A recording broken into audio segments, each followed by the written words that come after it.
right. We are live, ladies and gentlemen, gentlemen and ladies, lovers and haters, haters and lovers. Welcome to another edition of Standing in Your Truth podcast. I am your host, Armand Anderson Bell. Tonight we have a doozy of a show. Tonight's show is titled, shit, I forgot. Oh, yeah. Already? No, tonight's show is Pandemic, Protests, Paranoia, and Personal Opinions. Man, a lot has been going on. So before we get started, I have with me tonight some of my former guests and a new guest, starting with my friend, Miss Actor, Entertainer, Mr. Rayshawn Chism. Say hey, Rayshawn. What's going on, people? What's up, family? Rayshawn is a friend of mine. We used to play together, and he was also a former guest on my show, The Black Dads Matter. Next, we have rounding up the ladies, Miss Salamatu Dunbar. She was on the show entitled Surviving Single Motherhood. And joining my show for the first time, my good friend, Mr. Ryan Grove. Oh, Othello Marks Photography. Man, if you guys saw the post earlier on either my Facebook or my Instagram, his pictures are, man, it's getting traction, both good and bad. So we're gonna talk about that. Oh, man, so where do we begin? So it's a lot going on, you guys. And go ahead, Salamatu. I think it's just, I don't even know where to begin. That's sad. Yeah. That's sad. It's very heartbreaking that in America, the most, I mean, still? For real? Right. And my thing is how blunt it is now. Mm-hmm. Right there in broad daylight. I mean, and just to feel like you have just that authority like that, like common sense, like, you know what I mean? Like, you on his neck. He trying to tell you that he 15 times he ain't breathing, and you got your hands in your pocket and you just fuck him.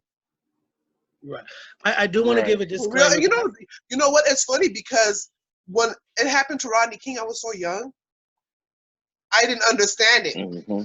Mm-hmm. I started seeing it when I got old. I started seeing what they meant as I got older. But to revisit that, right? It's a different. And what they did to him, like, because I haven't seen it since like '93 or '94, and it just takes you back. And to see that, I'm like, really?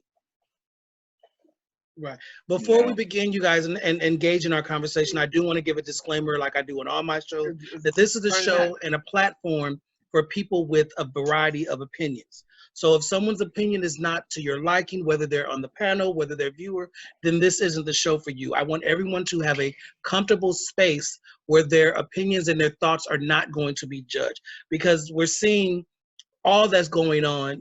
I have a big problem with people trying to tell someone their level of activism is not up to par. I personally, there is a major difference in rioting and looting. And people are not understanding that. And so that's why I have a problem. I also have a problem where, if you're not, I have a big problem with people who feel that you can't say Black Lives Matter and all lives matter. I don't get it. And so for someone who feels that way, I would love to hear your opinion on the contrast, because I'm about all people. Right. So let's get started. And again, we're gonna have a conversation. I'm all about people and everything, but you know what? This is our race that's being right now under attack. Mm-hmm. Right. Well, I mean, for me, at this time right now, my Black life matters. Right. It didn't matter to you back then with my ancestors and everything. We already had to deal with that. But still at 2020, you're going to sit here and tell me with all the changes in the world that my Black life doesn't matter? Right. My opposition is for people the saying all Black Lives Matter is very valid and is very true. But for me, as a person who embraces everyone And I want to focus on the individuals at hand. I do not believe in blanket statement, a race, a gender, an orientation because the wrongdoing of others. So for me, I say all lives matter because they do. Yes, Black Lives Matter, but I'm not going to discredit or ignore that all lives matter. For me personally, my uncle is a police officer. He has been one for over 25 years. We're born and raised in South Central Los Angeles. So to not acknowledge that or to discredit the good police officers for the wrongdoings of the individuals who are doing it, I can't do that. I can't sit there and get upset with the entire police force because the entire police force did not commit these heinous acts. That's my opinion. And that's why I will continue to say all lives matter. Right. Well, let me go ahead and jump in here. I mean, because I feel the same way that you do, but then I'm also more leaning toward the Black Lives Matter, because what it is to me is that it was a movement specifically for, like, you know, the violence being on Black from, like, you know, the police brutality or the unfair, you know, violence that happens, disproportionate, if, for a lack of other words. But yes, all lives matter, but for me, it's a movement, and it just seems that whenever we as a Black people, as a community, come up with a movement, someone else either piggybacks off our movement or they hijack it, and then the message gets lost. And that's why on my social media all today, when they were talking about Blackout Tuesday, don't use this hashtag, don't do that. Well, your celebrities are doing it. Who's putting out this messaging? Where I'm like, okay, we're looking so disorganized here. Where's our leadership? Because if Black Lives Matter is the movement that everyone is saying, then who is the leadership over there? Why is there not one spokesperson or a blanket statement from Black Lives Matter saying, hey, this is what we're doing, this is what we're doing, and if each city has their own different chapter of it, then they need to be plugged into a national leadership level. Because that's the problem that I see what's going on with us, is that every time we have a movement, we get watered down, we get disorganized, we start fighting with each other. And with the social media, there's so much misinformation going on. And I just think that needs to stop, is that we need that Malcolm X or that Martin Luther King to stand up and be like, hey, this is the voice. And I'm tired of all the talking heads that I see. They prop up on CNN, MSNBC, all these shows and everything, you know, and they're sitting in their apartment or their home and they're telling how they feel. Yeah, we feel we're angry right there with you. I'm like, yeah, but you're not out in the front line. I mean, Dr. King and Malcolm X were out there in the front. They would be out there protesting and doing everything with us and everything. I mean, you don't lead a revolution from the rear. You don't do that. You get out there in the front. If you want people to like do it the correct way, you lead by that example. And right now, our leaderships or the people that we look up to are not setting that example. They're not doing it, whether it's calming us down or whether it's reining us in or having us to stay on message or because even with the protests I've been covering, they break up and go to all different places and everything. And that's why the police and the National Guard and everybody is here, because it's so disorganized, where it's like, okay, well, where are we going? Are we going to City Hall? Okay, where is it going to be at? Is it going to be at the police plaza? Okay, what street are they going up? I mean, even with the news crews that were contacting me or other photographers, we're like, well, where they're going? What street are they going up? Where are they at? Where are they getting? Okay, they're coming over here. Oh no, they just went that way. We got another group over here.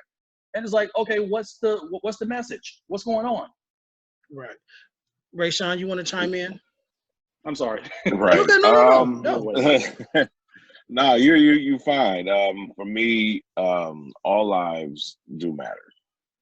But right now, at this very moment, Black lives need to matter, because we just witnessed a Black man, not a Hispanic man, not an Asian man, not a white man, not an Indian man, a Black man, a Negro, who was murdered in front of the whole world. So as of right now, all lives do matter. But right now, the focus needs to be on this Black Lives Matter, because we need to get justice for George Floyd. Right. All them officers involved in, and you had made a statement, Armand, and saying that your uncle was a police officer. You know, some bad apples do spoil a whole bunch. Right. You know, Unfortunately. and there are good cops, there are bad cops, and these bad cops needs to be exposed, and these good cops need to start speaking up.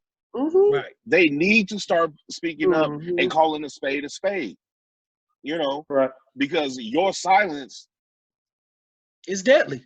ain't gonna do your silence is not gonna do nothing. You may be a good cop, but if you're not speaking up against the wrongdoing of what your fellow brothers in blue are doing, then you just as bad as them. That's true. And that's how I feel. So I have seen, like the last couple of days, I have seen, you know, police department speaking up about saying, oh, what happened to George Floyd wasn't right, and you know, they're denouncing the police brutality, but still, it's like it took y'all that long to say something. Well, I mean, I appreciate it, but why it take you so long? Because we've been dealing with this for years. Exactly. Going all the way back to Rodney King. We've been doing this for years. Right. And now all of a sudden, because now instead of doing what we did in 92, which destroy our own shit, we went and got y'all shit. Now y'all got something to say.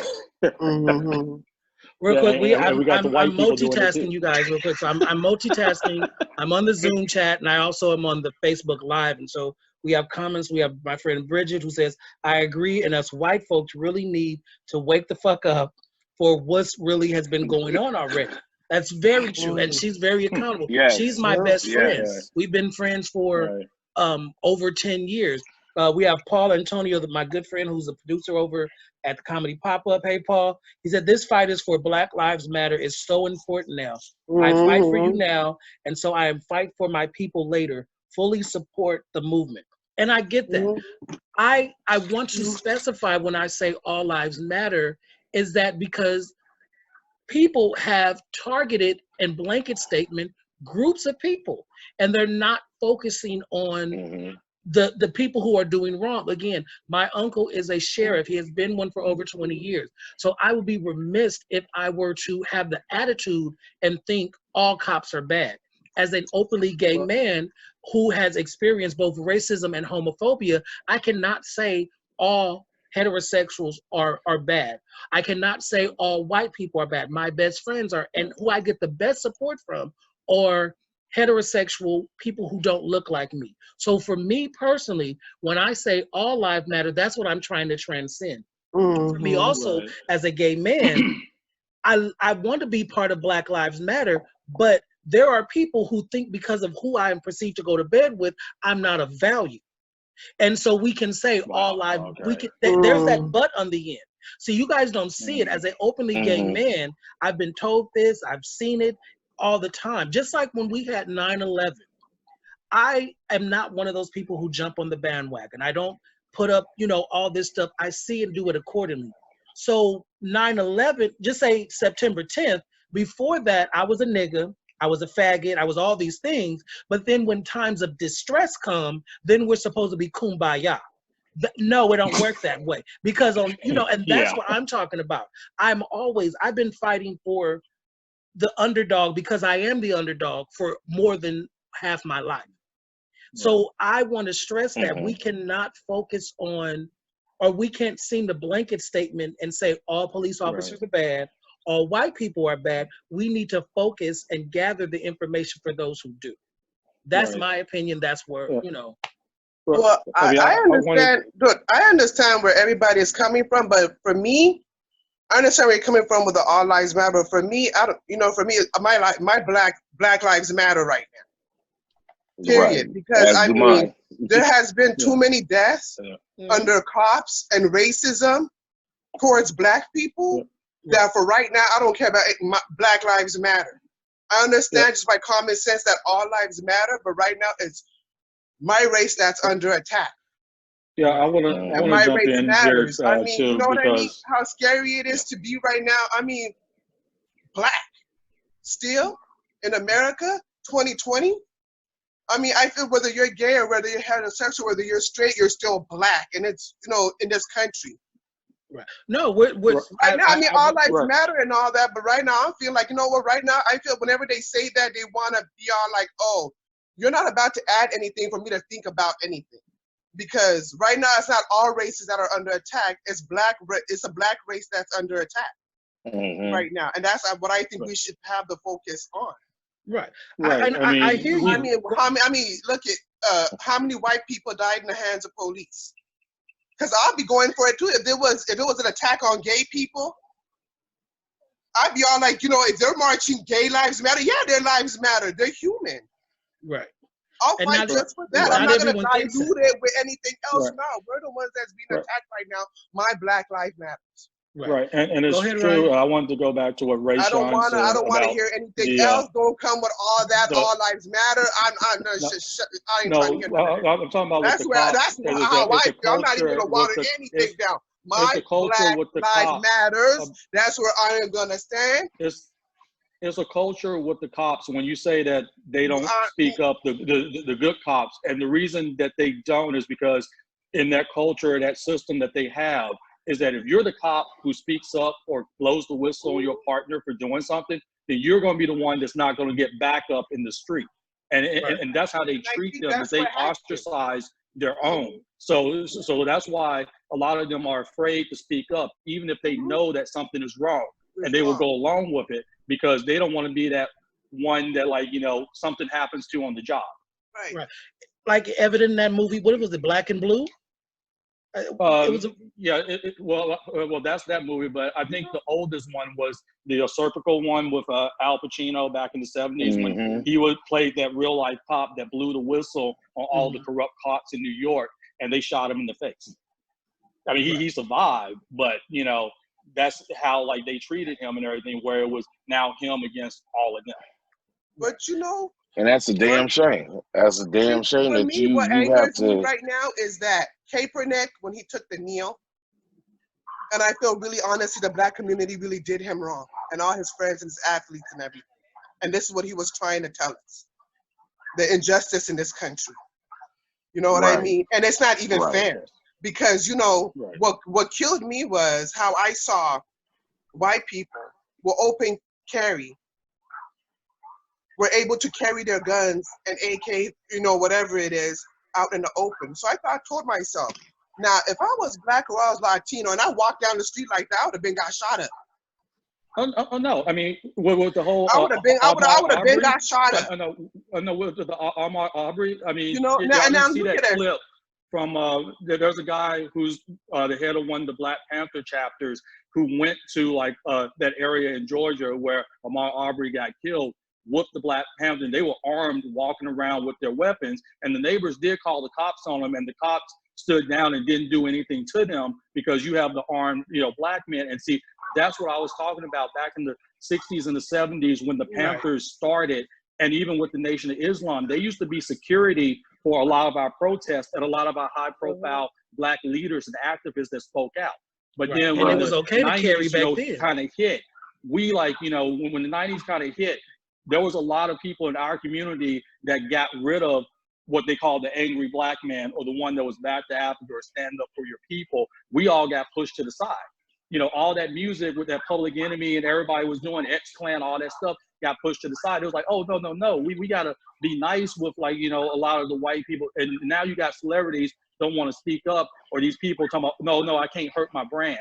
I can't lose my job. Oh, no, I can't say that. And that's what it is and everything, is that we have so many leaders or so-called leaders that are afraid to speak up for us and our pain and everything. They're only saying what they're allowed to say. Right. Yeah. And that's sad. And you saw that with Kaepernick. Right. Let me say this real quick. We were talking earlier about the lapse of leadership, and it's a different generation now, and because we have so much ego. Everyone has their ego and everyone wants to showboat. And so I personally, there is a distinct difference than rioting and looting. And now we see people trying to bully other people on Facebook saying, well, where were you at when all this was going on and things like that. Me personally, again, because I've been bullied socially, you know, on social media. But who are we to tell another person what they should say or where their level of support is? That baffles me. I don't understand, why is it okay? No one, from my understanding, no one is discrediting the rioting because it's just, but how do you justify opportunistic looting? We're just gonna call it what it is, because 9 times out of 10, the person that is looting is out there not for George, not for anybody. They're out there to, and so it waters down what we're trying to say. A lot of people are saying, "Oh, don't do it in our neighborhood. Go to somebody else's." You just realize what you said is that I'm in somebody else's neighborhood. We can't. I don't see justifying looting as a way of protesting. Okay. Yeah, looting is not a way of protesting. That's just, you know, and it's embarrassing. And I'm going to bring up the one photo that I took that a lot of people misinterpreted. There's the photo that I have of a woman that's, you know, praying, and people misinterpret that as like, oh, this person is praying or seeking God in the middle of, like, you know, a protest. And I'm like, no. What happened was that this is that area of 6th Street where the Starbucks got smashed and a lot of, like, loot happened, like, Friday night, and stuff was burning. Right. That was a homeless woman. These protesters and some of the rioters that were with them came into her home where she lives on that corner. Hold on, can you guys hear the sirens right now? So she was out because she didn't know where else she was going to go. So she was praying that, like, everybody gets out of there, because when the cops came and swept that block and moved everybody, all her stuff went with it. So that's what I was trying to portray there and everything, is that, no, I mean, there's people that live in these, you know, areas that are, you know, not as fortunate as the rest of us that can go home to a roof. And then you're bringing this into where they are and everything. And now, like, you know, they're, you know, I mean, they're already at the bottom, and now you just push them even further down. Right. Hold on one second, Ryan. I'm sorry, you guys. Y'all know where I live at, okay. so yeah. I don't know what they're doing now. I try to stay inside. This is what I have to listen to, and I was scared for the first time yesterday when they passed my house, when they were right down the street on Sunset and Gower. That I've never been that scared. So it's just. Can you talk about your experience, Ryan? Because you were down there in the heart of it for 2 days. More than that. Oh, you were there? Okay. I was there almost every day. I just wasn't over at the fiasco at Fairfax. No, what I witnessed when I was there Friday night, it looked like a scene that we shot out of the 3rd season of Westworld. Because if you watch that, there was a whole riot scene, and since I'm a veteran, they had some of us playing riot cops. So it's like 30 riot cops against 300 something protesters. And it just happened to be in the same area we actually filmed that, which that was, you know, eerie, first of all, like going back to that. And then all the protesters looked like, you know, how they were dressed, you know, when we were at the film set.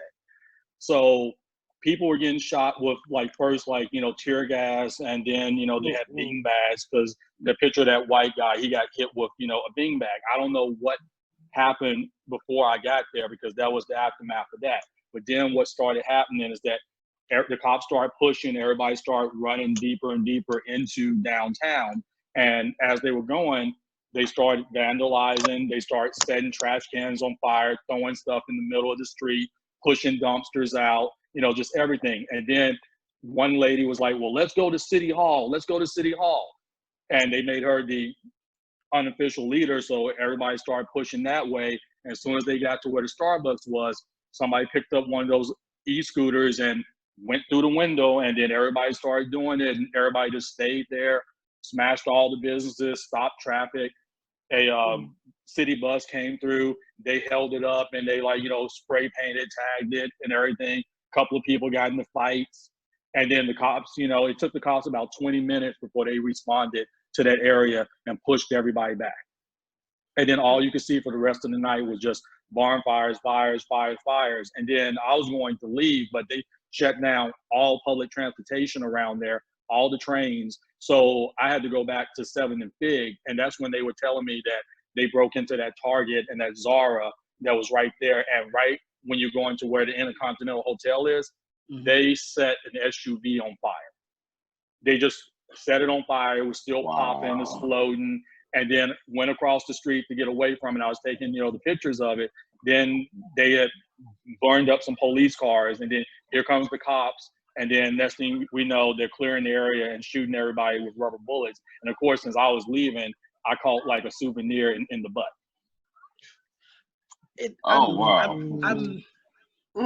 It's so frustrating to. I can't imagine being in the center of it. I was young in 7th grade when the Rodney King riots, so it had an effect on me. But now to see the senseless violence for no reason, again. It makes me sad and it makes me mad because it takes away. If anybody want to talk about taking away, we're talking about, okay, all Black Lives Matter and Lives Matter. The looting is taking away. And how do you justify the looting? Rioting and protesting and looting are 3 different things. But you have people out here who are in the moment. Like we've all been, I don't know, I go to that Target all the time. That's not an easy thing to get to off the street. You have to go in the escalator, go all the way in the Rosa Parks section of the thing to get back. So somebody had to plan that. And then the sad thing is we're seeing, I don't know if you've seen other videos from other states, baby, they was coming with the little forklift things, the little, and taking stuff. How is that adding to what's going on? And again, you have people bullying other people saying, oh, if you're upset over the looting and not the death, then you're the problem. And I'm sitting there like, who the fuck are you to tell somebody what to do? Then in that same breath, oh, don't do it in our neighborhood, go to somebody else's. Well, I've been on both sides. I've been in the hood and I live here in Hollywood. Regardless, it's somebody's home.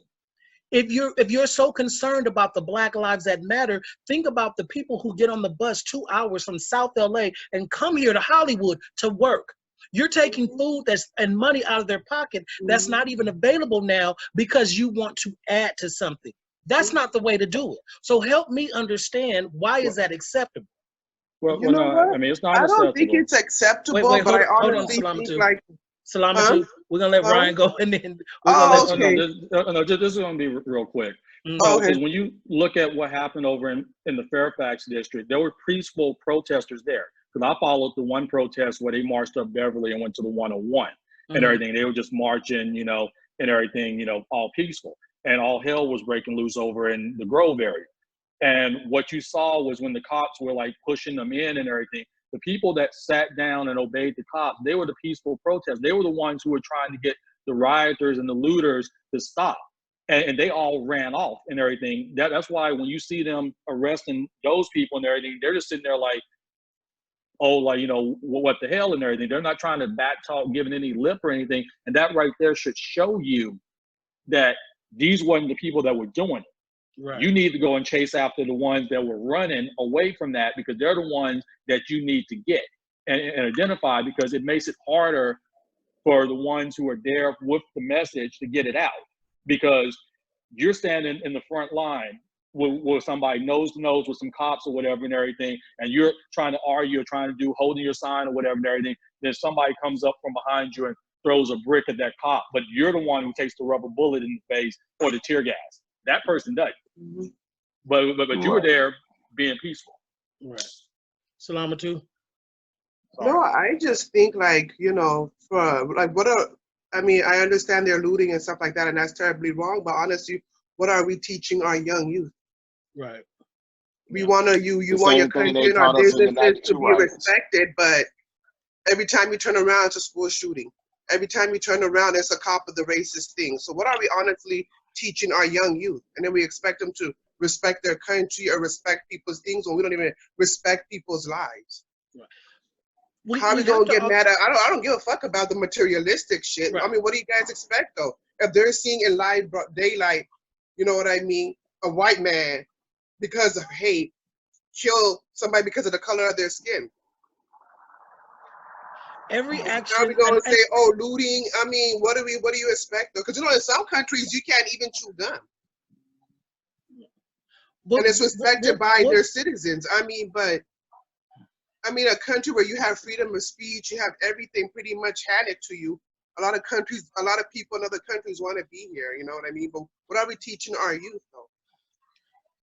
For me personally, I think that every action, we have to pick and choose. And I know everyone is on a powder keg. I've been on a powder keg even before I was born.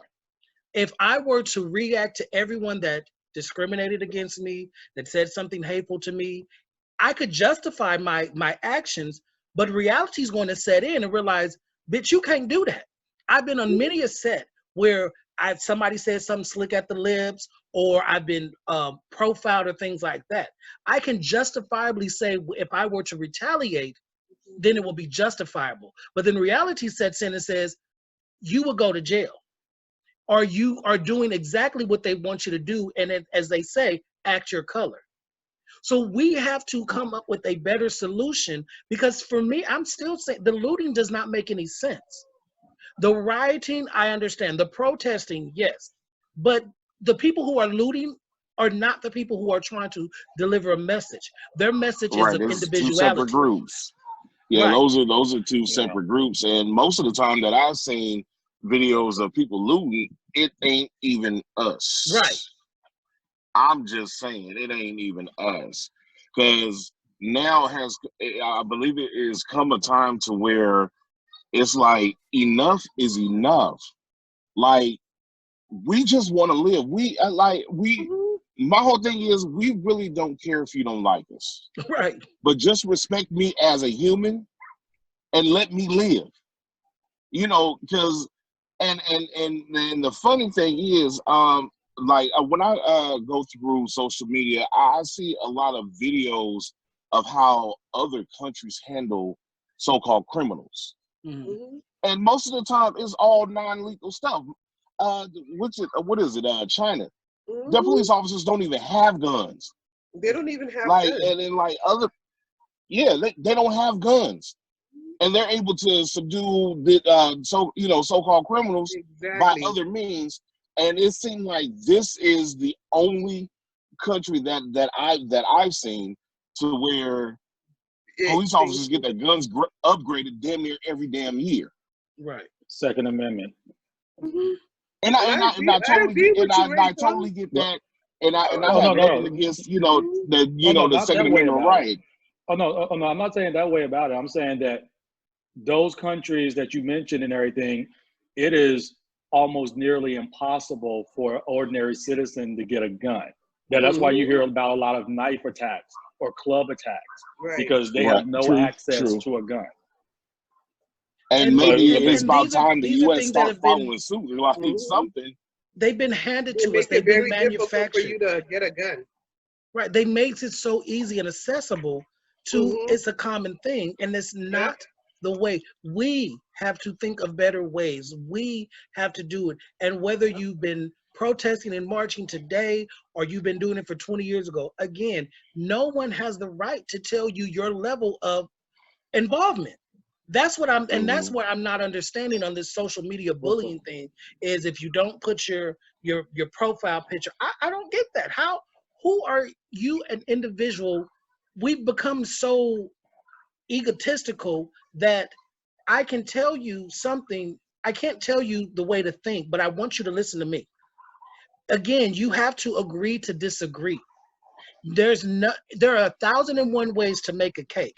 If I decide to put the eggs last, if I decide to put them first, if I decide not to put them at all, it's still a cake. So why should I go and tell you, oh, that's not the way to do it? I'm disrespecting you at the same time, but I want you to listen to what I'm saying. Who does that? And Ryan, you were saying that you had a lot of backlash for your pictures. Yes.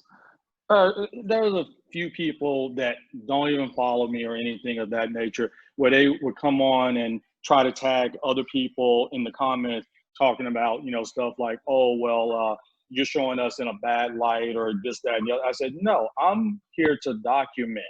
So I'm showing everything. I'm just not going catching sensational pictures where you know, you see the picture of, you know, them pouring the milk or the water in the protesters' eyes, you know, to get rid of the tear gas, but they're not showing you the before. They're not showing you when that cop got hit with the brick or when they threw a whole bottle of piss on that cop. Right. And everything, you know, I mean, they don't show that. And I've been there where I've seen people and captured it where, you know, somebody is there yelling and spitting at the cop just for the camera. That's all what they want to do. Then they walk away. Right. And or so celebrities out there trying to make other, you know, the cops kneel. Right. We know what it's like to showboat. That's what this society is a showboat. They'll front and say, oh, I'm doing this because how can you tell a person whose job is photography? Some of the greatest events in history, good, bad, or indifference, have been captured on film. Whether it's the Marines coming out, he's kissing his girlfriend, you know, that's a famous photo. Or you see the people coming out of 9/11.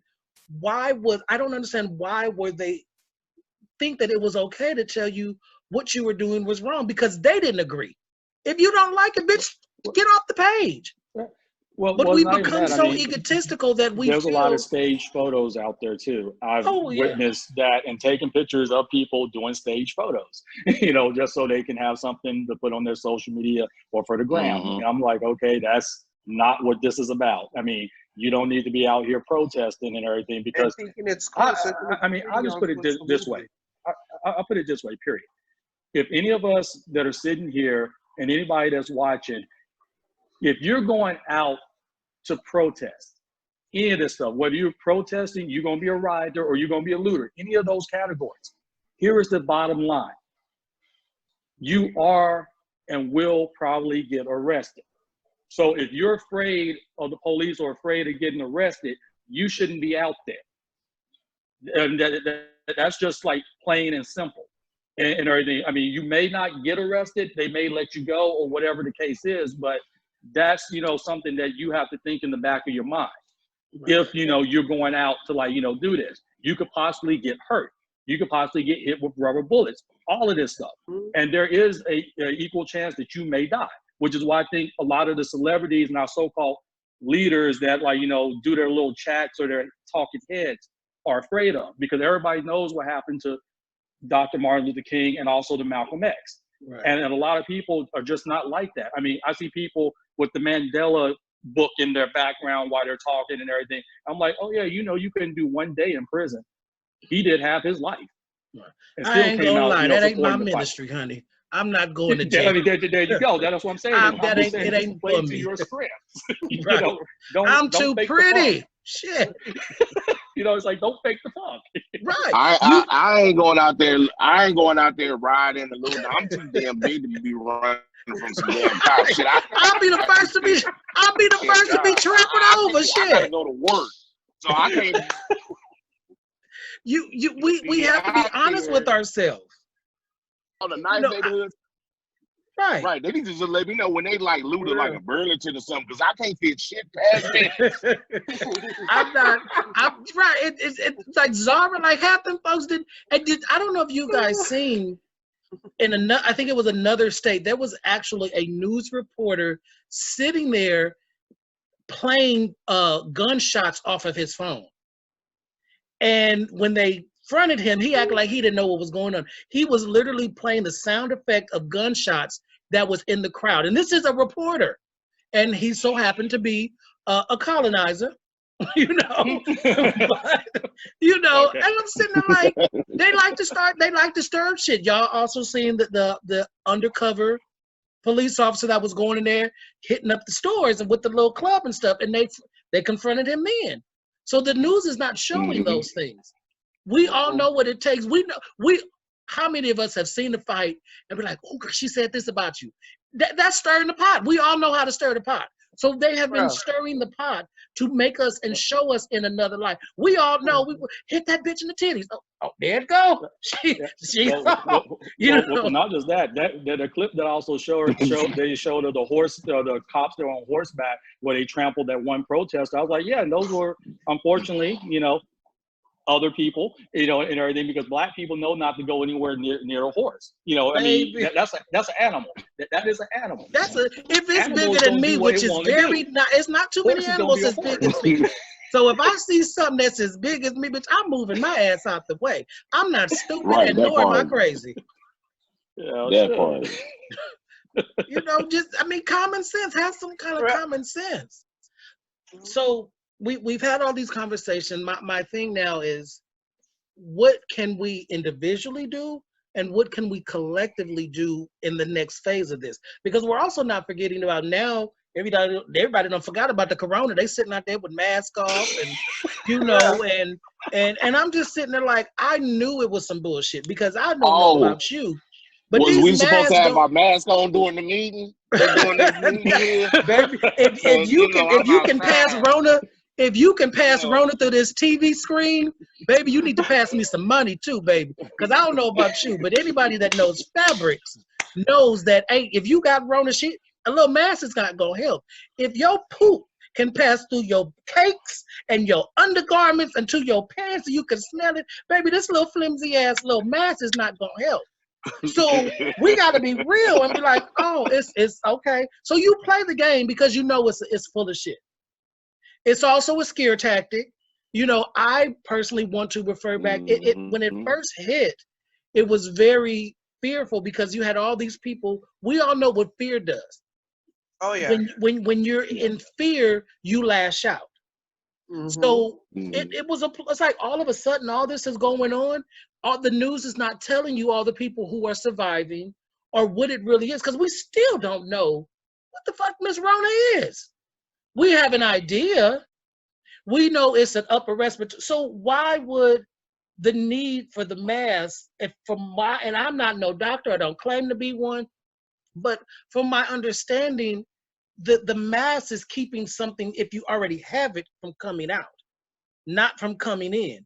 And I'm already having a hard time walking with all this as it is. I don't need no mask to construct my breathing as it is. Shit. So how do we get, and then we had our people trying to, you know, oh, this is an Asian disease because it was thrown in the air. And so we jumped on it, discriminating against another group. That's what kills me as a person who has all these different labels, because I know what it's like to be discriminated against. So I'm not going to try to do the same thing to another group. But our own people was sitting there saying, oh, this is an Asian disease, or all that. And you see the backlash. Then people in China was like, oh, take y'all black asses back to where y'all came from. It does us no good to attack each other, and the source of it is sitting back laughing at us while they're going to the bank. Literally and figuratively. Yeah, of course. Of course. Oh yeah, most definitely. Well, of course. I mean, I think China was wrong for that though, because yeah, they started in their country, and then you're gonna tell Africans to go back to their country. But you see what we were doing to them.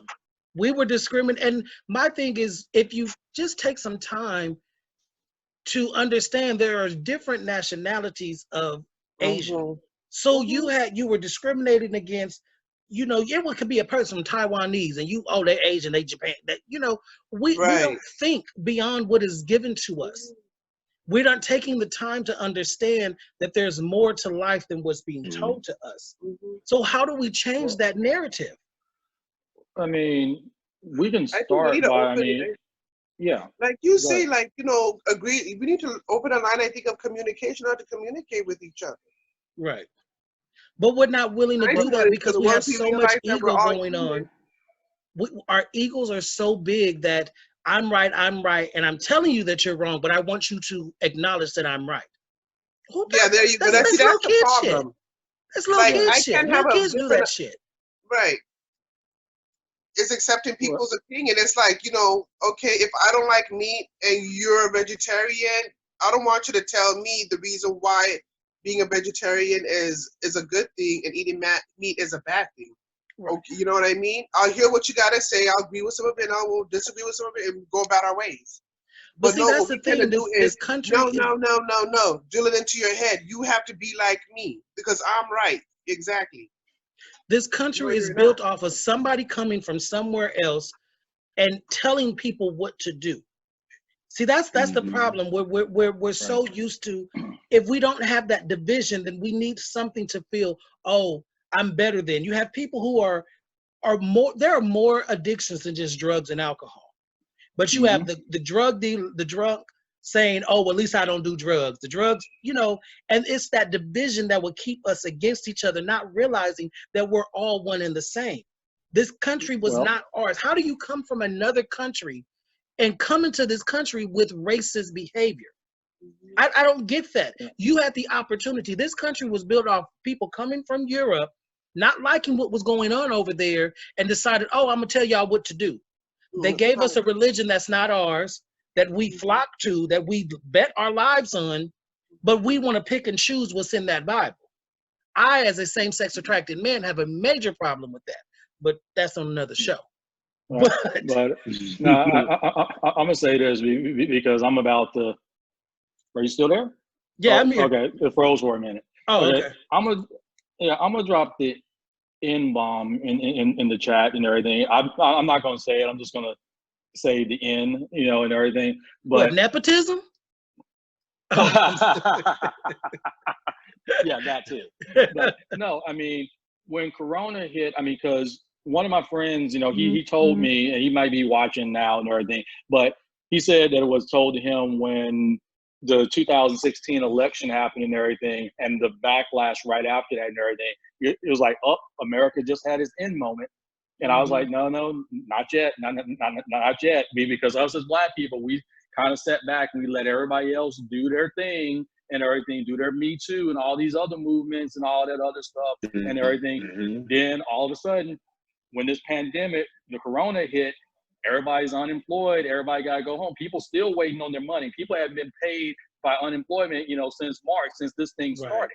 I mean, people hadn't even gotten food stamps, their benefits or stuff like that and everything. I said, oh no, I said, this is the end moment, because all you people out there, all you non-Black people out there right now that have never been on EBT, food stamps, welfare, public assistance, had to go stand in line for food, all this stuff and everything. Now you know what we go through. You sitting on that telephone trying to get through, trying to talk to somebody that doesn't understand you, hang up on you, and everything after you were waiting for like 3 or 4 hours to get through, and you got to do it again.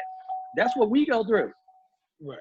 See, that's where the empathy and compassion comes in. All because the time.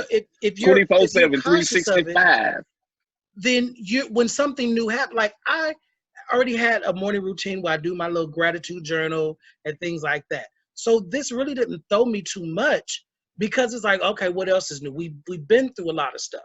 I know who I am and who I belong to. So I leaned on that in those times. I've been homeless. I've been without a penny to my name. I've been living on people's couches and shelters. So I'm grateful for being in this apartment for 13 years. So that had compassion already in the bank. See, for me personally, my bank account was full as far as gratitude, compassion, and faith, because I had been living on it. I know what it's like. I've been twice to the mental hospital for a breakdown. So I am grateful every morning that I can wake up in the little bit of mind that I do have. So I'm not going to turn my nose up at somebody else. So that makes me a better person, because I know what it's like to never turn my nose up at a person, even if I don't understand what's going on. Now you have people who are thrown off of their thing because they don't know what it's like. I know what it's like not to have food. I know what it's like not to have.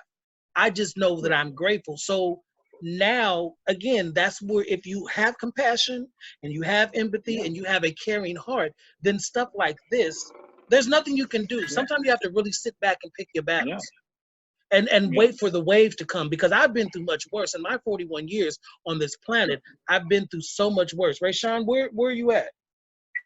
Okay. Oh, hold on. I'm still here. I'm still here. So for me, I'm speaking for me. I get it. Yeah. I get it.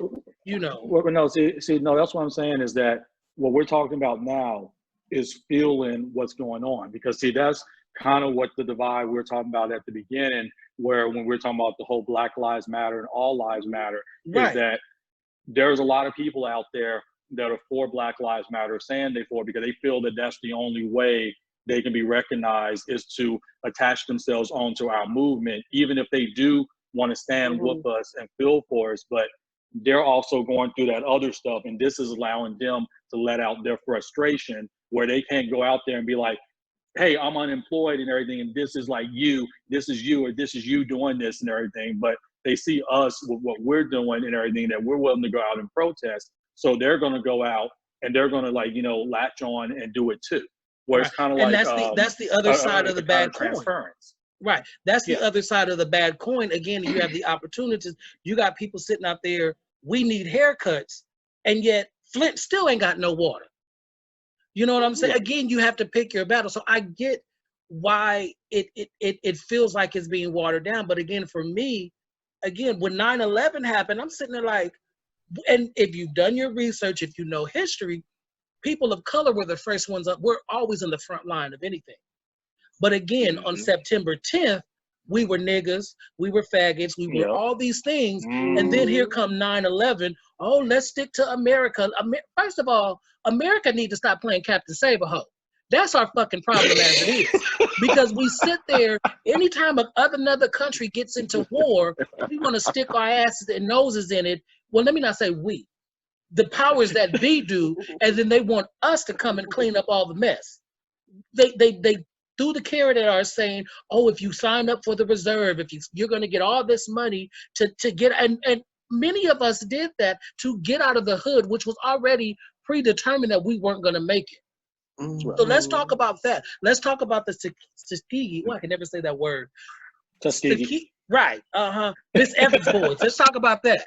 How we were used as guinea pigs for the syphilis and things like that. But we were out trying to do something better for our family, and look what happened. We were promised, oh, when you come back, you're going to be taken care of.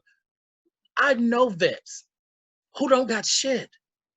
And they sit there, because that ain't me. I'm sorry. We already talked about it. That ain't my ministry. I'm not jumping on nobody's front line. So God bless you, but that ain't me. But they were promised, oh, you will be taken care of. The same government that you said, and I knew that. I'm like, I'm not going to go to nobody's damn bazaar. First of all, I will queen the fuck out. I'm not doing it.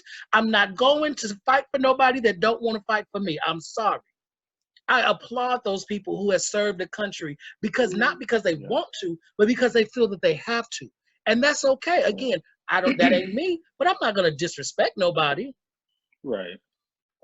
Yeah, trust me, I mean, I went, it's not for everybody. It really isn't. And I passionately say that. And so that's why I laugh when I see those white guys that everybody talk about that walk around with the AR-15s and all that stuff and everything, and, you know, their little militia stuff, where I'm like, oh, you're the guys who wanted to go to the military but didn't go, because a lot of their equipment is wrong, a lot of their ammo, a lot of their vests, you know, you're sitting there. They didn't pass the mental evaluation. Yeah, I'm like, if you were really tacked up like that, you'd be like how the cops and everybody's out there now, because how you gonna go out and be like, oh yeah, look at me with like my big gun and everything. I'm like, yeah, but your head is an even bigger target, because that little baseball cap ain't gonna stop shit. It's sure not, baby. So again, do you guys have any suggestions or any opinions on what is this next wave going to look like? Because it's scary. You walked around my neighborhood, Ryan. This is my neighborhood. Yeah. I couldn't even go to the store. But let me tell you, y'all should have seen me on Sunday running out at 7:30 trying to get my cherry Pepsi. Baby, everything is closed. I said, my fat ass can't run to 7-Eleven real quick, honey. I'm looking at the watch. It was so bad for me on Sunday. I couldn't get nothing. I'm drinking the juice out my damn mandarin orange cups because I needed something to drink. All because somebody else want to act a fool. I can't even go to the store now because I'm not about to wobble there and it's closed. So I need to figure out what's going on. All because somebody else wants to act a fool and loot in the name of protesting. That ain't the name, baby. I mean, there's hardly any stores that are like really open, because all of them are like boarded up, and that's other stuff I was trying to take pictures of with both my phone and also my camera. And even when I went live today, you saw me right over there at Santa Monica and La Brea.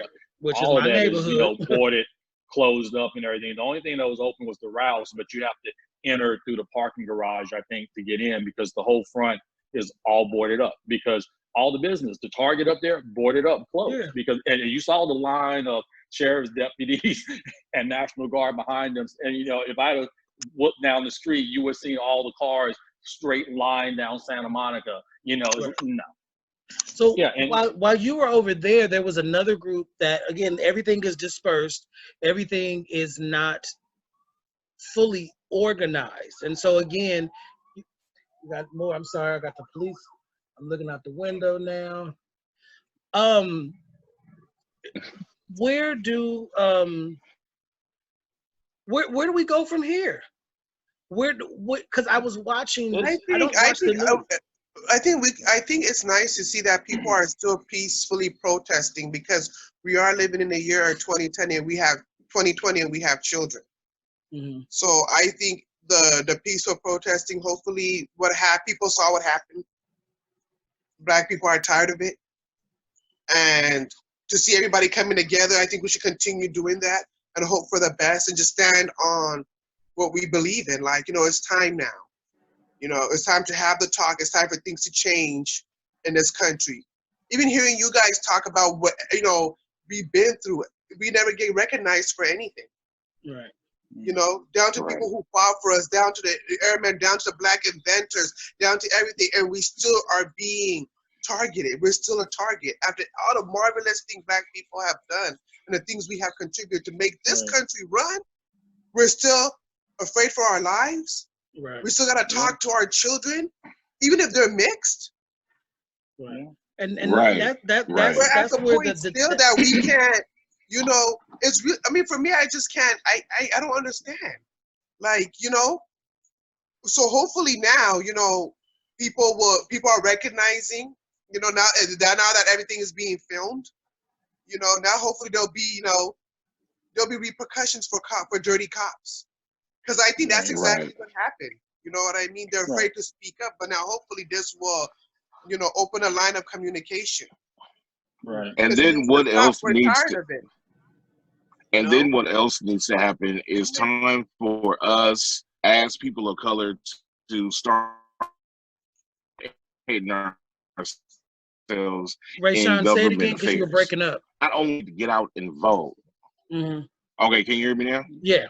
Yeah. Okay, so what I was saying is that we need to start us as people of color, Black folks, to start and really sinking our teeth into government affairs, and that's locally, state, and national. Right. We also need to get out and vote so we can get the get elected officials in office that are for our people. And I know it's hard. Right.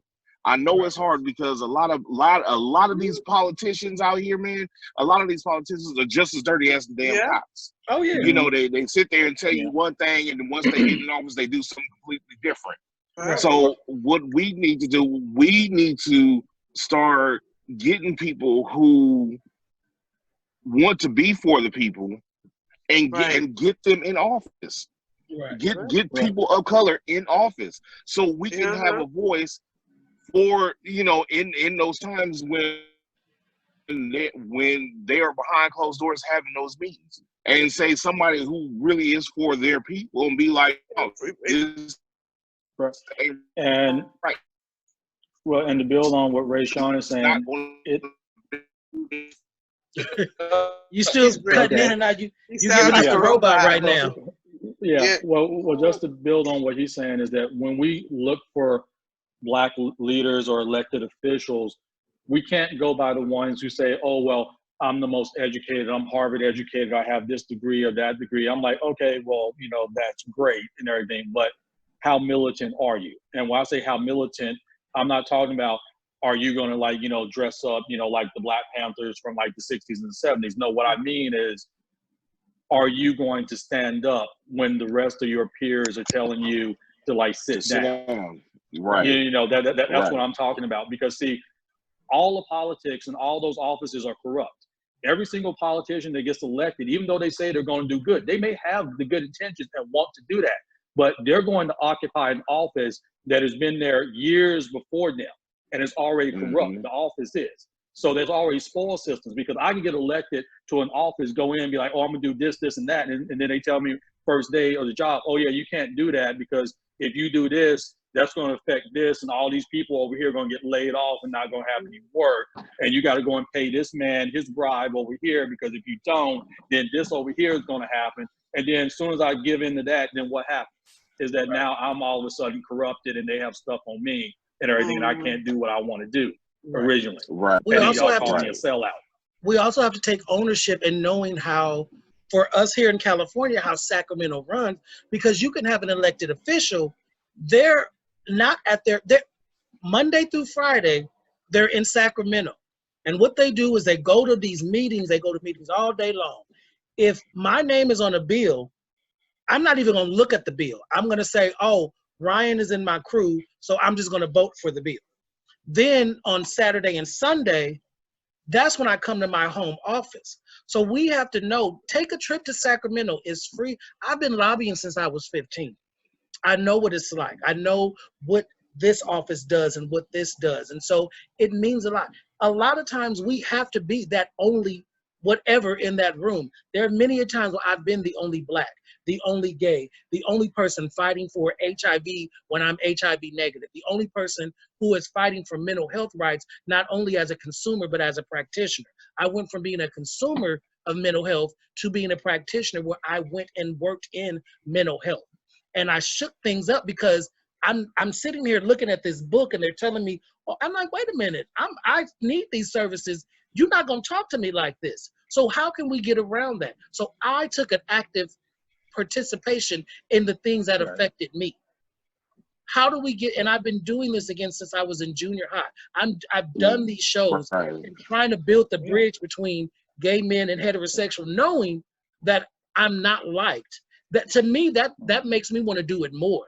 When I know that I'm not liked, when I know that I have to be, half the shit that I've done, whether in drag or out of drag, I've been the only one to do it.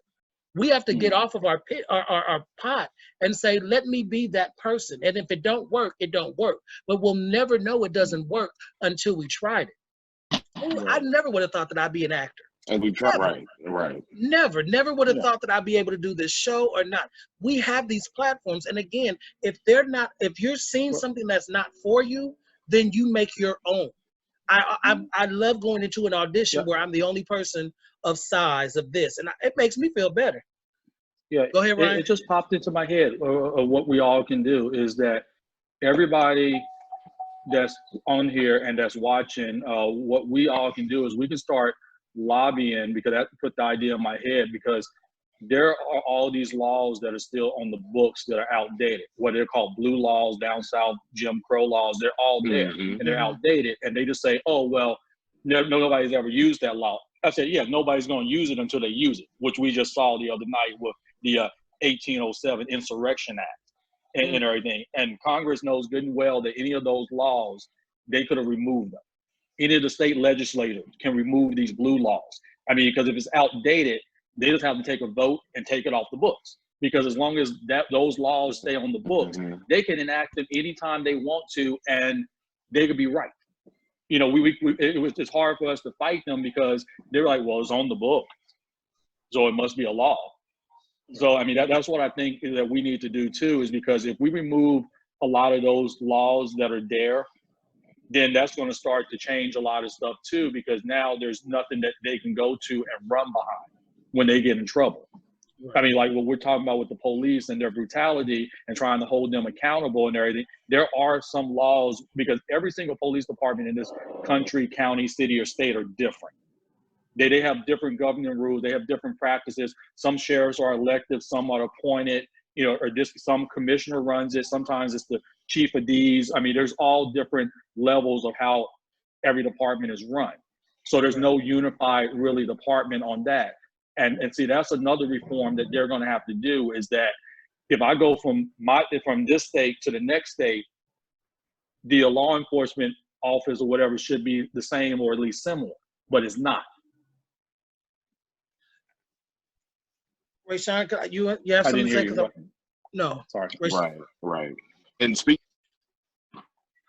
so speaking on to what Ryan was saying, especially with the police officers, I think that they just like doctors take out insurance on themselves for malpractices, And I believe there are some other professions that take out insurance for themselves just to cover, if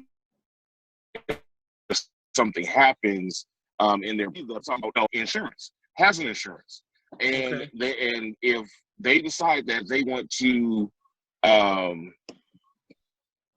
put a knee on somebody's neck, and that family just so happens to sue the police department, that their insurance has to cover whatever settlement that they get. And just like how we get insurance on our vehicles and we get in a car accident, once the insurance company takes care of the accident, your premium goes up. And I believe that's what needs to happen. When you start affecting people's coin, people gonna start acting right. People gonna start acting real different. Well, that's the universal language.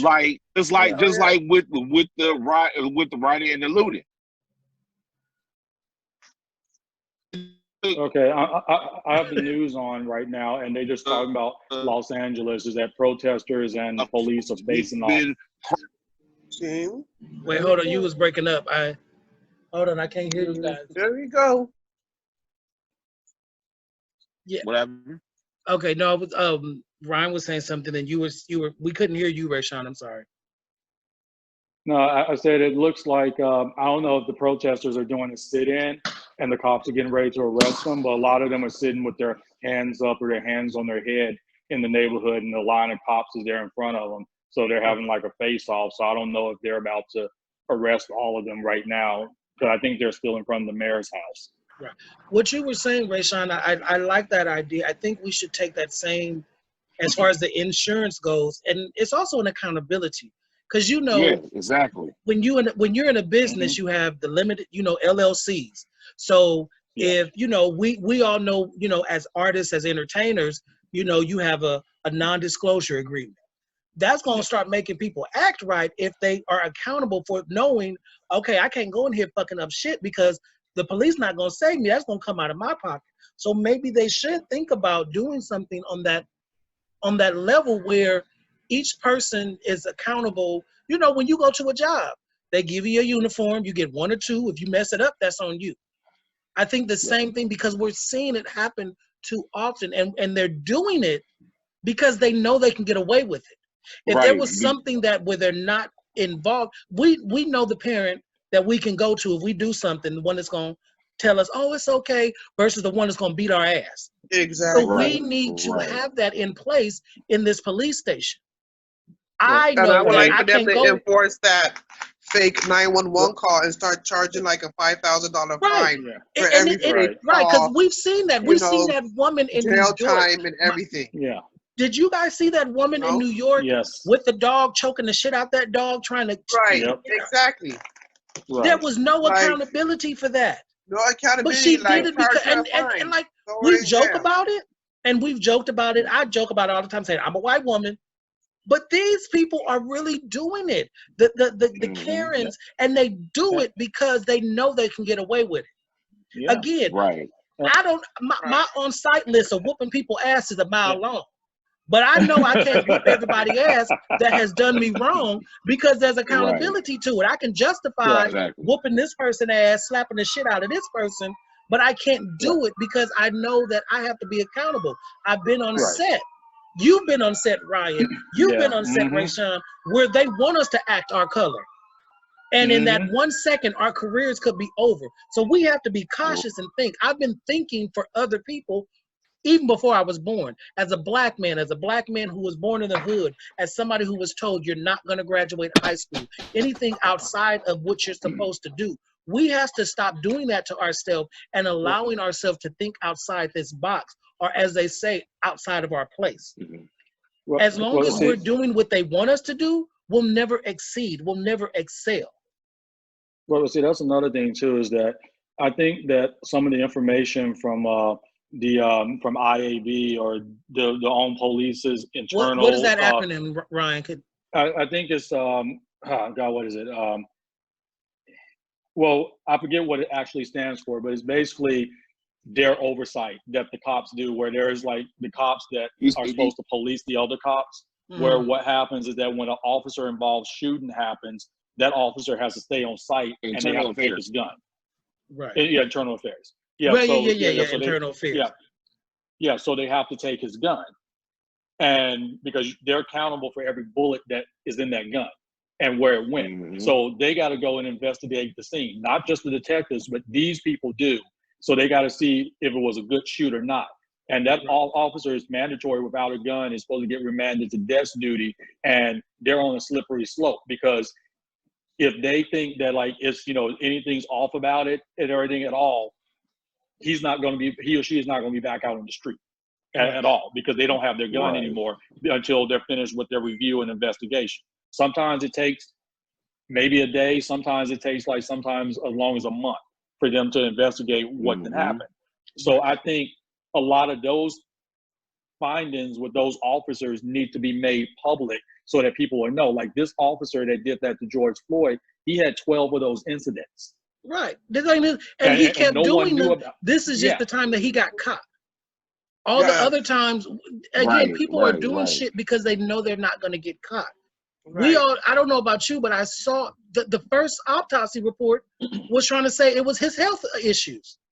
And it was like, wait a minute. And they wouldn't let that go. Honey, Stevie Wonder saw that the man had his foot on his neck. But the first autopsy was saying that he had a health issues. What the fuck? Yeah. Well, and then they made them do a second one. And they get away with stuff like that all the time because they know they can. Yeah, and I'm gonna say something that's gonna blow people's mind, but some people are like talking about it and everything, is that the fact that George and that officer Derek worked together as security and everything, I think that this was something personal that went down between the two of them. And the reason I say that, the porn do it. Oh no, not that. Not that is that. Let me clarify my laughing. I'm not laughing at the situation, but there was speculation that he did that to him because it was reported that George was packing.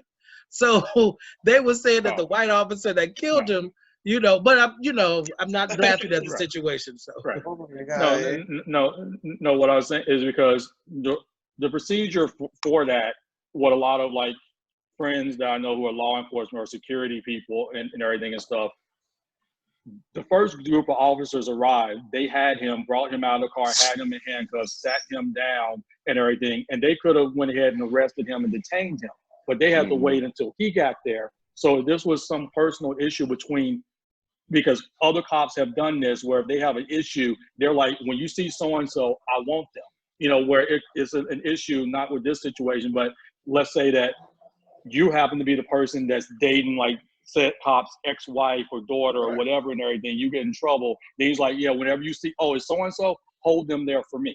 And language that speaks to us, that was their own site right there. He was their own site. Right. So, I mean, yeah, because why would they hold him specifically for this person? And if there was something that went down that we didn't see, that didn't get caught on camera when they say, oh, well, he was resisting arrest. I'm like, okay, well, if it's on site between these two and they have a personal issue, when you see the person and you're in handcuffs that you have an issue with and everything, what's your reaction? You can be like, oh shit, I'm in fucking trouble. Right. Yeah, but my you know, thing is, why did they even call the cops on him? Why did the liquor store call the cops on him to begin with over a $20 bill? Yeah, because they thought it was counterfeit. You know, and I'm like, well, that's kind of stupid. Don't you have a counterfeit pen and everything? Because I mean, in situations like that, you let the person in retail, you let the person go ahead and buy the stuff, right? And everything, unless you're not supposed to risk your life over the merchandise. Yeah, that is counterfeit. You either tell them they're like, oh yeah, whatever, and you let them go. But they went out after him to get it back, and he said no and everything. If you thought it was that suspect, you should have just let them buy whatever it was they were going to buy, hold the bill, keep the description, you have the videotape and everything, then you give it to like the officers that come, then they decide if they want to go and investigate it or not. Because, I mean, your business is covered for stuff like that. Right. And plus, he probably didn't even know it was counterfeit, because a lot of us have got bills where we were like, is this a real bill? Yeah, this looks too good to be real. Yeah. Right. But no, when I went to retail, I worked in merchandise, so I know how to check my money already. Right. But again, it's the fluff that led up to it. Again, Right. His detainment was the on site for them. Like, when you see this person, it's on, and that's what it was, because that situation was not that serious. It wasn't. We're just going to say for the sake of everything that the money was fake, that he was doing all that. It did not call that man. Oh, now we got the fireworks though. $20. It was not, but again, it was more to it. It was so much more to it. You know, and in 9 times out of 10, when these incidents happen, you know, with Trayvon Martin, with the other 2 gentlemen, that it's so sad. When we're speaking of police brutality, we have to be specific, because it happens so frequent and so often now. Before it's like, oh, it was just the thing. Now, I mean, last month we were talking about the 2 other gentlemen, and now this month we have this. Yeah. Before that, it's baffling to think about that. Yeah. Well, I mean, white people think they can do it, because even that, when we were talking about the Karen thing and everything, did you see the one with the black delivery driver in the gated neighborhood? There were several of those. I've seen several of those. Yeah, those videos. I've seen that. I've seen several of them, and that's a damn shame. And again, I'm sorry, I can't be no delivery person. As much as I love to be peaceful, I don't think that, because baby, I'd have went off on her. I'd have slapped the piss out of her. I'm sorry, you know. But yeah, can you imagine doing your job? Let me say, I can't imagine, because it's happened to me. Been on set, and all of a sudden you're told this, and you sitting there like, I was on a Drake video, and this man, you know, trying to tell me what to do, and all of a sudden he starts spitting food in my. I had to really compose myself for a quick second. Yeah, and see, the other thing too is I'm gonna say this, I'm gonna keep this anonymous, but a friend of mine that I went to high school with, she made a post on her Facebook page a while ago and everything, saying something about, you know, she went to get a job, you know, and she was dressed, you know, t-shirt, shorts, tennis shoes, you know, baseball cap, got hired and everything. But then over the time of working at said job or something to this effect, well, basically what it was is that the overheard manager and saying that, well, you know, I take black applicants' application, I tear them up and throw them in the trash, you know, after they leave. Or if I don't see them in person, I try to listen to them over the phone and determine from their voice if they're black or not. And that was like something that was unbelievable to like someone like, you know, her, you know, hearing that and everything. And I'm seeing a lot more stories from non-black people that are like saying stuff like that, where until this incident happened, they didn't realize that some of their friends were, you know, racist, or they didn't realize that an ex-girlfriend or ex-boyfriend was, you know, racist or prejudiced until this comes up. Right. Rayshawn and Ryan, we all know how when there's a casting notice, how racist that shit can be. It's racist, it's sizes, and it's sad because we've known it to be that's part of the business. What's the casting? What is it? What was it? The casting for black guys is like this and everything.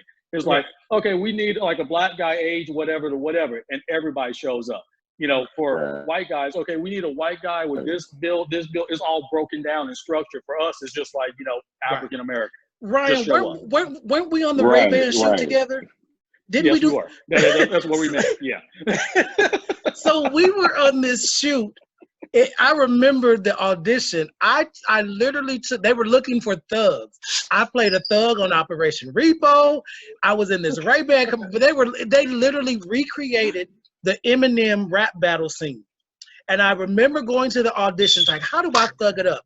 I took a piece of foil and made me a grill. And I was like, they hired me for that shit. So all of us are thugs in this background scene. And I'm sitting there watching all these producers, all these white people. Remember they had the what do you the 50s one, the 50s people. The white people, they had them separate because they did their wardrobe check the day before.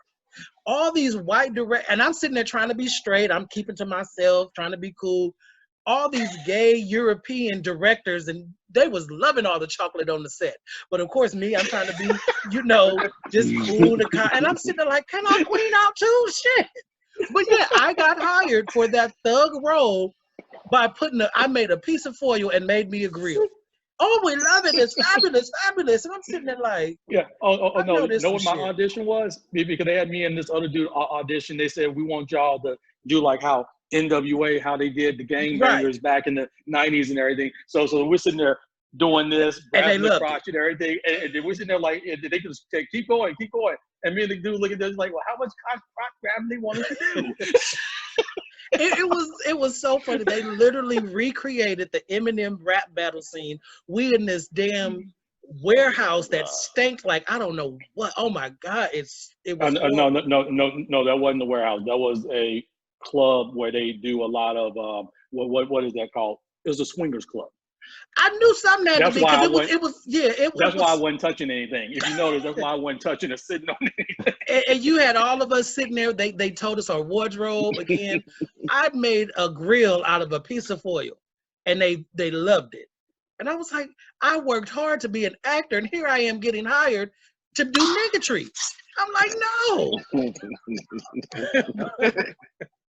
That's just some of the things we do. It's almost 9 o'clock, you guys. So I want to again appreciate you guys for taking the time. Ryan, I want to go back to the pictures because not a problem. They're beautiful, but you come with opposition a lot because of you just doing what you love to do, and that's a damn shame that people again think that they can come because they're not feeling it or they think you're not worth. Like, who has that much ego to tell another person what to do and how to express their artistry? Well, see, what it is, there's a lot of things because I've never been one to really try to showboat because I've done music, I've written music and produced music for other people. I produced everything from hip hop to R&B to heavy metal when I was in San Antonio. I mean, I saw this when I did the Warped Tour back in 2009 in San Antonio, and when I did some shows at South by Southwest. The local artists who have been doing this for years, they got pissed off and upset at me, and I immediately got blackballed from doing a lot of other local shows. And my thing is, I'm like, okay, well, you wasn't taking advantage of the stuff that's here or the technology, and that's not my fault. Or if I come into, like, I picked back up photography, but people didn't know that I did that, because I did it when it was filmed and everything and stuff. I just didn't like digital when it first started off because I didn't think it was as good, as it is now. 20 years ago, it wasn't, digital wasn't where it was. Right. And so when I got into that, people were just like, oh, you're doing, this now. And it's just. Rayshawn, is that you with all that in the background?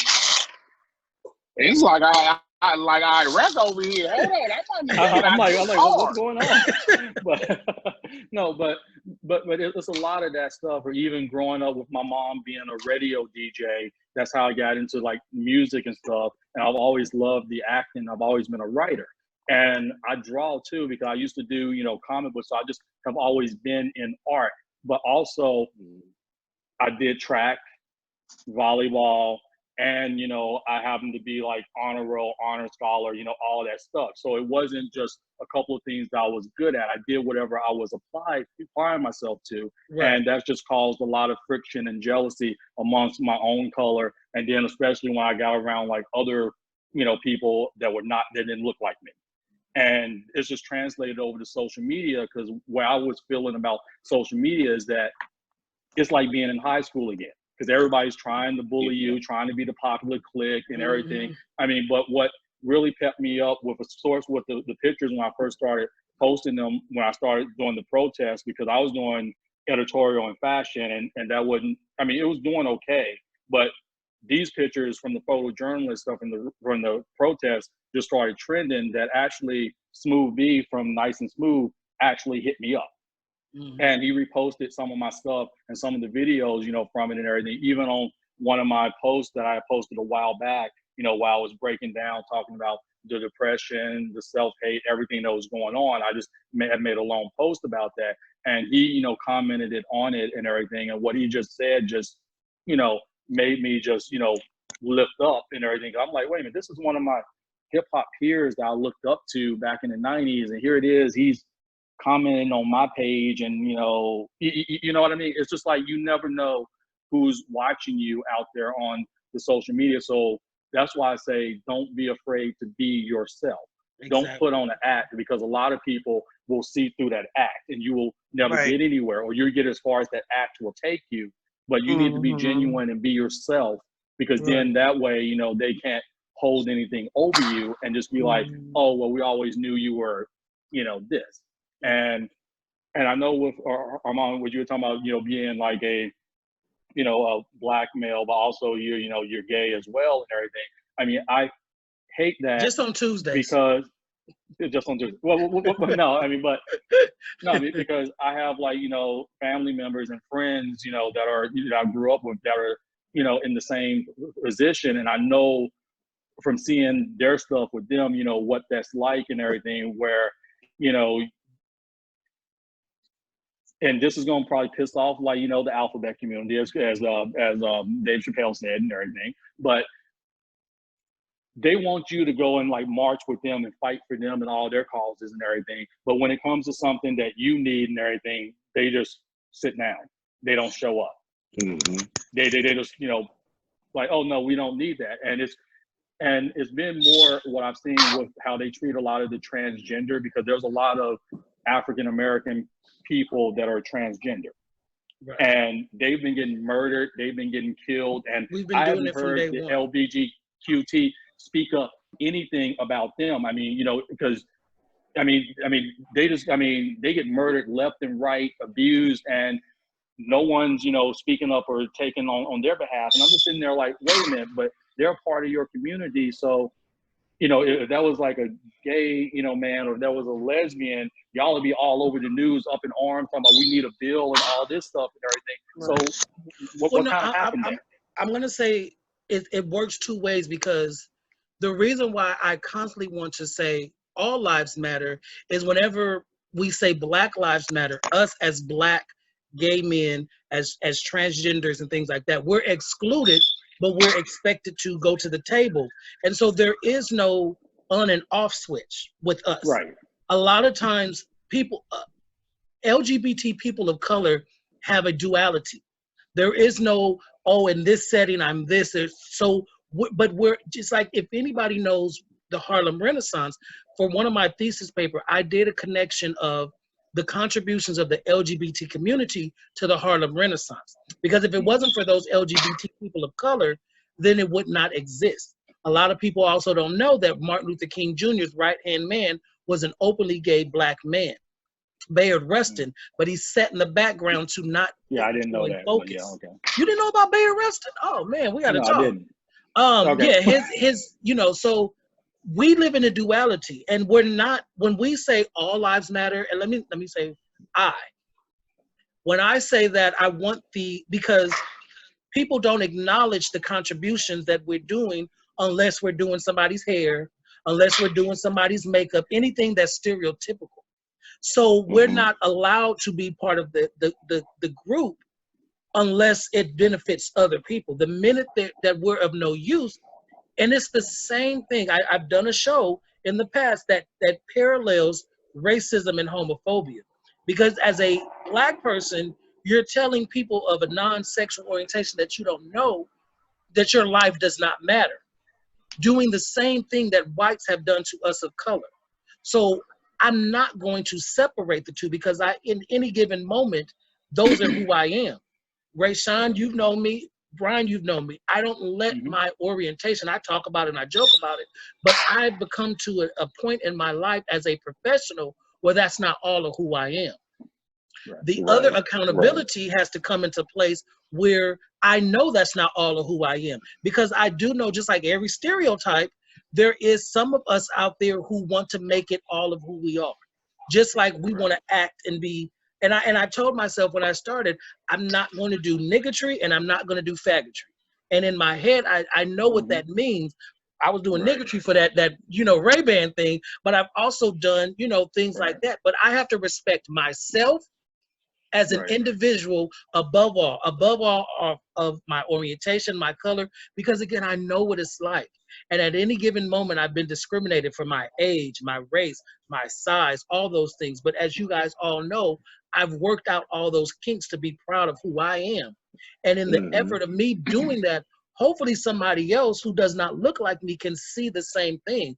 Oh, wow, that's just a person. That's Armand, but yet he's A, B, C, D, E, F, and G. But that's not all of who I am. So it becomes a duality and mixing of who we are when we say these things, because Black transgenders get killed on a regular by so-called men who engage in their activity but are shameful for whatever reason. And so because they're LGBT, their lives don't matter. Because they're gay, when the bombings in Florida happened at the nightclub, people were on their social media saying, oh, they deserved it because they were that way. So it's no different than a white person saying, oh, he deserved to die because of who he was. And so we constantly try to bring it back around to acknowledge that all lives matter.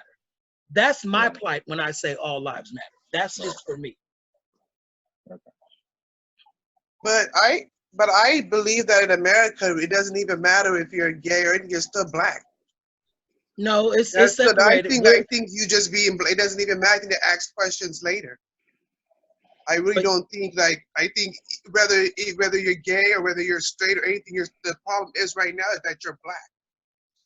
But it still comes into play. Again, I get what you're saying, Salamatu, but for me, living this life, they're gonna see that first before they see your sexual orientation. Not in all cases. When I'm in a predominantly Black section, I'm asked to or requested to tone down, quote unquote, that faggot shit. If I'm in an all white area that is gay, because for some people think that because we're all under the alphabet rainbow, that it's the kumbaya. There's so much racist shit in the LGBT community. If you don't look a certain way, if you don't act a certain way, then you're so I'm too Black to be in the gay section, and then I'm too gay to be in the Black section. Again, I can't go and turn the light switch on and off because they run with me all the time. That's what we're trying to get people to acknowledge, and it is. And again, I can be discriminated on any account at any given moment of the day, in any given moment of my 41 years. It has happened, and I sit back and like, wow, that's like, are you serious? And people don't realize that, and it eats you up when it happens all the time. And I understand, I'm not trying to make light of it, but this is a real funny anecdote that me and some of my friends observed and everything, is that Don Lemon, you know, openly gay Black man and everything and stuff, for a while there, he forgot the Black part and everything. But with all this stuff that recently has happened and everything, all of a sudden, he got his Blackness back.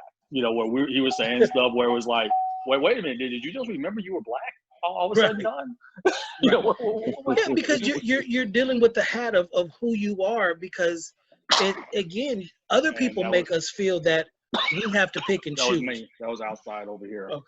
See, we all got shit going on. But yeah, I can't pick and choose who I am, and because the hatred's gonna come, and I have to learn to love in spite of being disrespected on any given way. I just learned to do it. Hey, Penny, it's just become natural. Again, I thank the God of my understanding, the higher power of my understanding, for giving me all these adversities, because it has helped me become a better human being. Knowing that I'm this, I'm that, I love and embrace everybody. I try to treat people the way I want to be treated. It's point blank and simple. That's it. That's all. I don't give a fuck if you come out and you look this way or you act this way, because I know I work again in the mental health field as a practitioner, as a consumer. Now we have this throwaway line that people like to use and say, oh, hurt people hurt other people. I want to say hurt people hurt other people because they want to.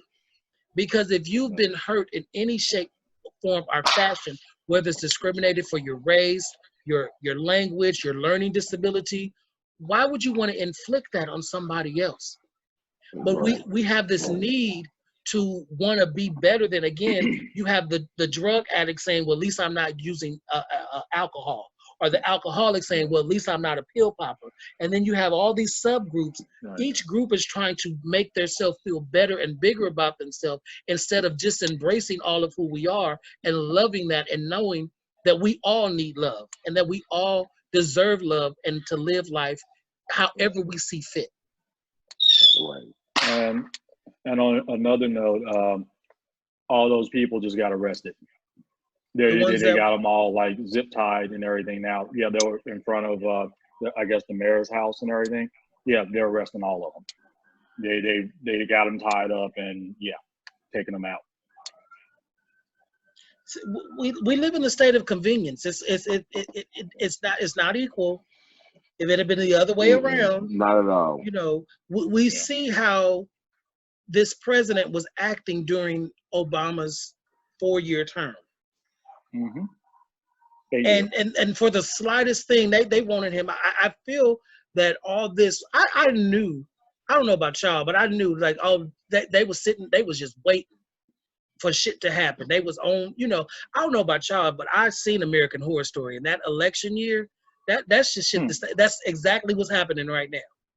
That's exactly what's happening right now, is that we're paying for, not considering all the shit that we had to recover from Bush and all the shit that he did before Obama get there, but now these people are acting out because they know they can. Now they know that they have the parent that will allow them to do bad and not get a, instead of, oh no, y'all can't do that shit.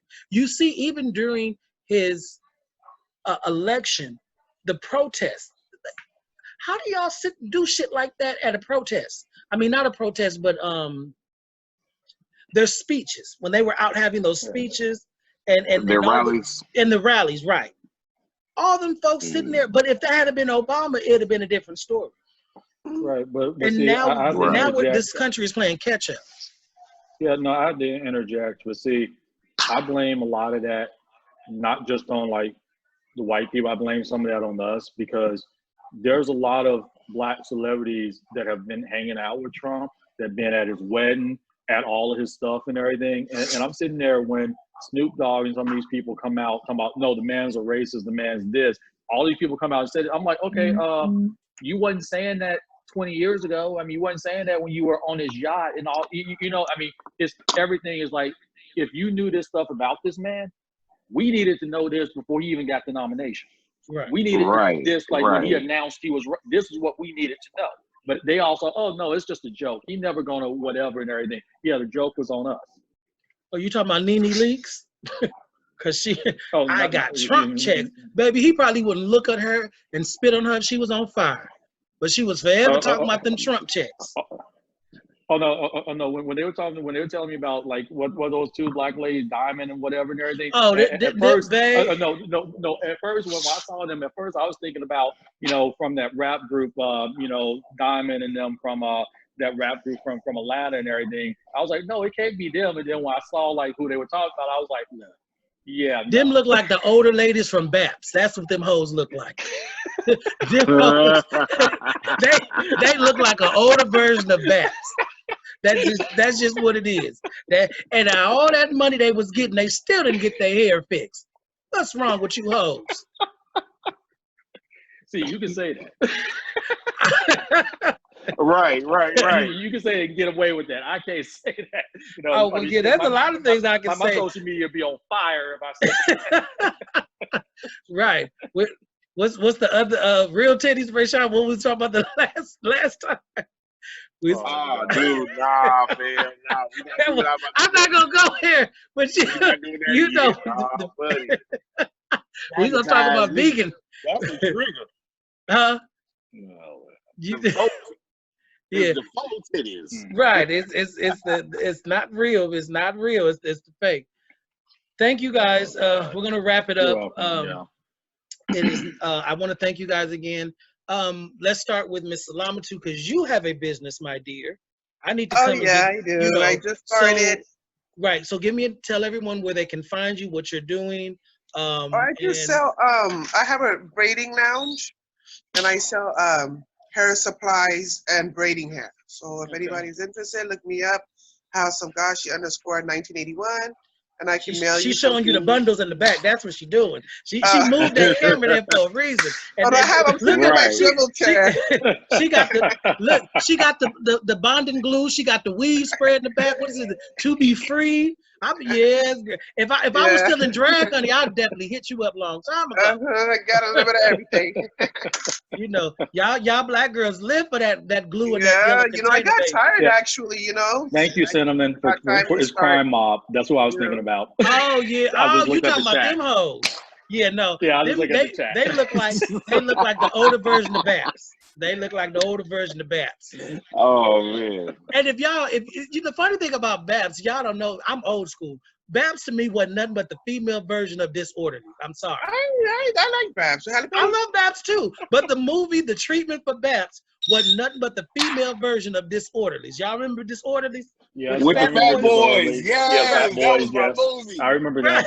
Yep. So if you look at Babs, think about it. The treatment for Babs ain't nothing but the female version of Disorderlies. Yep. But yeah, so Salamatu, thank you again. Thank you so I much. had you on before, you know, and we still got to get you on the co-parenting show as well too. So when I get that up and running, I would love to have you on. Mr. Rayshawn Chism, Mr. Motorcycle. that was Rayshawn's character in the play that we was in.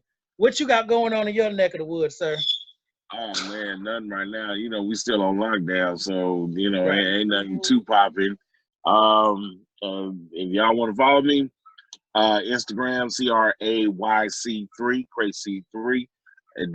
It's not meant to say that I'm crazy. Shut up. But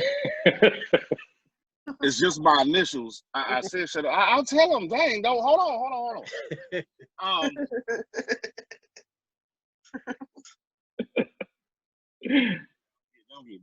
CRAYC3 Crazy3. Or you can follow me on Facebook at Rayshawn Chism. Okay. And that's about it. Anytime that I have any shows coming up or anything, I always post it on there. So right. Mr. Ryan, again, thank you for your wonderful photography again. Yeah. You know, we've been, you know, keeping in contact prior to all this, and this was a perfect opportunity for you to come on the show. But you know, we have that kindred where, as artists, we deal with that back and forth of, is our artistry good enough? Not because we don't think so, but because somebody else is trying to tell us that. So again, I thank you, and tell them what they can find you, the things that you're doing. Yes. Well, my name is Ryan Groves, and my photography is on Instagram. It's at Othello Marks Photography, and that's OTHELLOMARX, and then photography after it. Or my regular Instagram is just that same thing without photography. Or you can find me on Facebook at Ryan Groves. And the only thing I'm really up to right now is just covering as much as I can of the LA protests that's going on. Other than that, I'm doing editorial fashion photography. If you need headshots or portrait session, hit me up.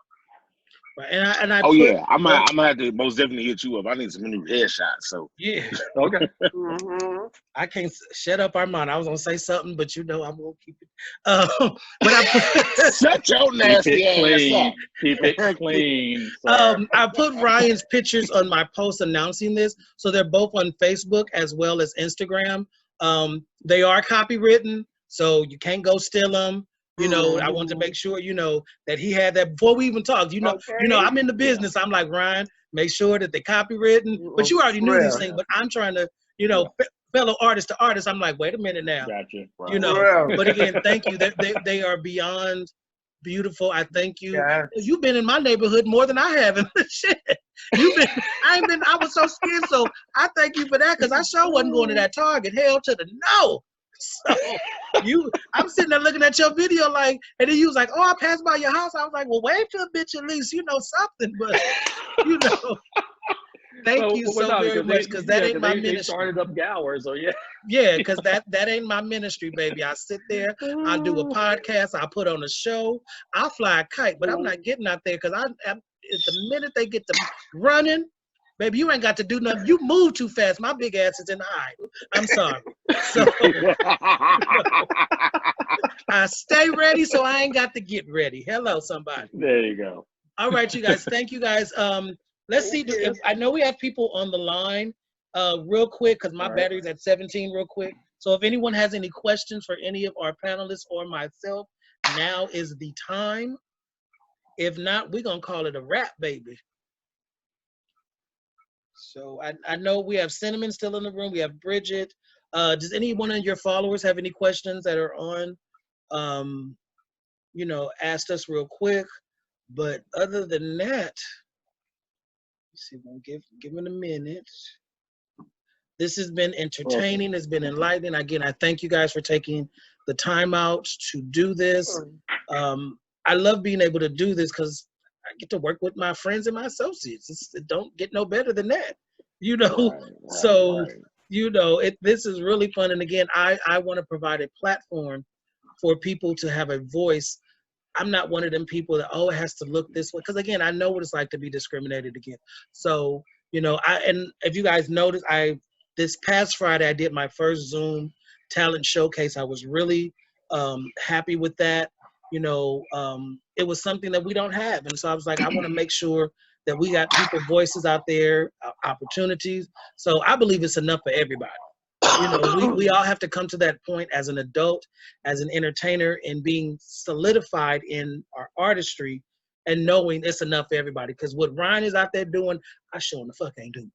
And what I'm out there doing, Ryan ain't got the face to put on the wig and some lipstick, so he ain't doing it. You know? No. But one casting director did get mad at me when I got my SAG card because she was trying like hell to get me to like go up and be a go-go dancer in some tight shorts. Oh, you should have. I was like, call me. I was like, no, my hairy ass ain't getting in those. Oh, well, you know that's Rayshawn's second job. You know, he worked at the Jiggle Factory. You know. Armand, bruh, I told you not to tell nobody. I told you that. I wasn't supposed to tell nobody but God.